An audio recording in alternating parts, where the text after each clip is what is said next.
तर भाजपा सांसद योगेंद्र चंदोलिया ने मेयर चुनाव में परवेश वाही और मोनिका पंत स्थायी समिति सदस्यों की जीत पर हर्ष व्यक्त किया है। उन्होंने विश्वास जताया है कि रेखा गुप्ता के नेतृत्व में पिछले 1 वर्ष से जारी विकास कार्यों को नया मेयर बोर्ड ईमानदारी और मजबूती के साथ आगे बढ़ाएगा। क्या कुछ वो कह रहे हैं, सुनिए। हमारे साथ सांसद योगेंद्र चंदौलिया जी हैं। सर, क्या कुछ कहना चाहते हैं? तीसरी सरकार जो है भाजपा की बन चुकी है।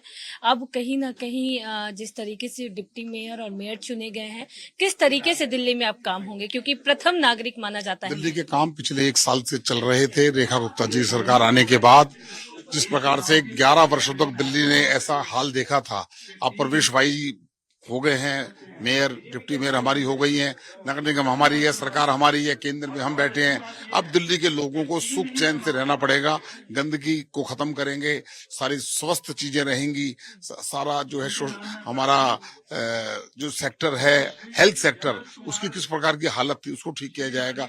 लोगों की जरूरत चीजें जो हैं उस पर भारतीय जनता पार्टी और हमारी सरकार काम करेगी। सर, वहीं अगर बात करते चले, आम आदमी पार्टी कहीं से कहीं हिस्सा नहीं लेती हुई दिखाई दी, क्योंकि उनके भी मेयर रहने रहे। आम आदमी के पास अब नंबर नहीं बचा। जिस प्रकार से राज्यसभा में से 10 में से 7 लोग निकल गए, 9 लोग निकल गए। अभी जब कुछ समय देखेंगे कि पंजाब की सरकार जाती रहेगी। आम आदमी पार्टी जिस मुद्दों को लेकर चुनाव में आई थी, अब लोगों ने उसको 11 साल दिल्ली में देख लिया है और अभी भी देख रही है कि उनके करने कथने में कितना अंतर है।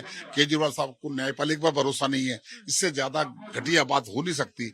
न्यायपालिका जो भी निर्णय देती है उसका सम्मान किया जाना चाहिए। सर, वहीं केजरीवाल कह रहे हैं कि हम गांधी जी के पथ रास्ते चलने वाले हैं। गांधी जी के पथ रास्ते चलते तो दिल्ली को शराब की नगरी नहीं बनाते। गांधी जी नशाबंदी के पक्ष में थे और वो उन्होंने दिल्ली को नशाखोर बना दिया। कहाँ गांधी जी और कहाँ केजरीवाल।